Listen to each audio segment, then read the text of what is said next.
Three highly publicized suicides allegedly due to bullying have certainly gotten the attention of state lawmakers. As a result, new legislation has been crafted. Southern Ed Desk reporter Sue Lincoln has more on the new rules.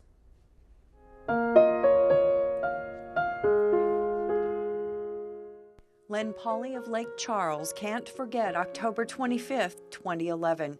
It was the night he discovered that his little girl Hannah had done the unimaginable. I went out to eat with a friend of mine, and I got home about 9:30 to 9:45 that evening, and I had gone into my bedroom to use the restroom, and I noticed my drawer where I kept my pistol for protection was open. And I walked upstairs, and she was in her room laying on the floor with a self-inflicted gunshot wound. For the parents of Danielle Cox, the unthinkable happened May 20th, 2011, when the Parkway High School student took her own life in Bossier City. And on March 2nd, 2012, Tisa Middlebrook hanged herself from the football stands at Point Coupee Central High School. The families of all three girls maintain their teens were bullied by their fellow students. Pauly says of Hannah, I think the verbal abuse was just the final tack to push her over the edge. The sheriff's office here did an investigation, and in their investigation, they didn't find anything. But do I believe it was happening? Absolutely. State Senator Rick Ward represents Point Coupee Parish, where Tisa Middlebrook lived. Ward says her story disturbed him. I thought something needed to be done to address the problem and make sure that there was a process in place if somebody was facing issues, bullying issues, that everyone involved knew exactly what needed to take place to help out the situation. Ward is the author of the Tisa Middlebrook Anti-Bullying Act, passed by the full House this week and now awaiting Governor Jindal's signature.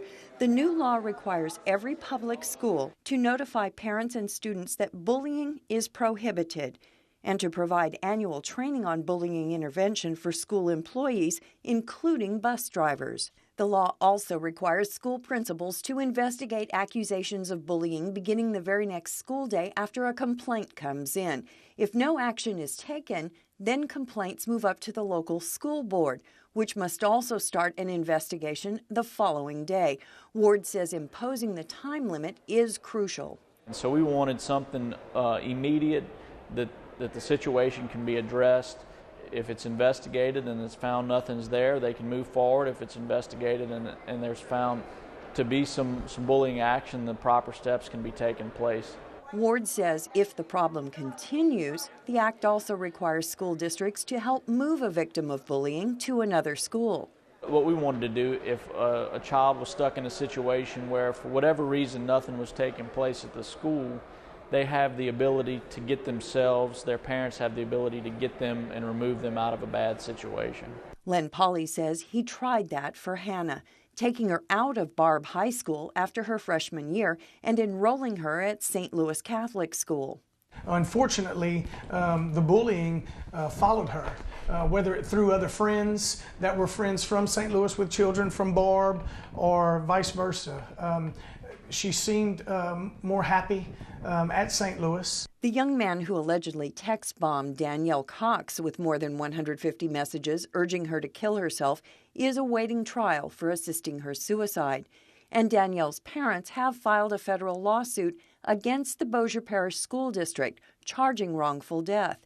Tisa Middlebrook's grandmother and aunt are suing Point Coupee Central High and the charter organization that was running it, Advance Baton Rouge. Len Pauly has chosen a different route. He's going around to high schools and telling Hannah's story. He says it's important for victims to understand what really motivates bullies. You know, they want to see them frown, they want to see them crying, they want to see the hurt, because they are truly the ones that are the ones hurting, is the bully, and they're trying to, inflict their pain upon someone else. Pauly also has a message for the bullies themselves. And what I try to tell the ones who are bullies is, you don't know what's going on in somebody's life. So who are you to possibly be the one to push them over the edge? Why don't you be that person who can make the difference in someone's life? For the Southern Education Desk, I'm Sue Lincoln. Now, the Tisa Middlebrook Anti-Bullying Act does not apply to charter schools like the one Tisa attended. Senator Ward tells us that's something he will try to change when the legislature meets next year.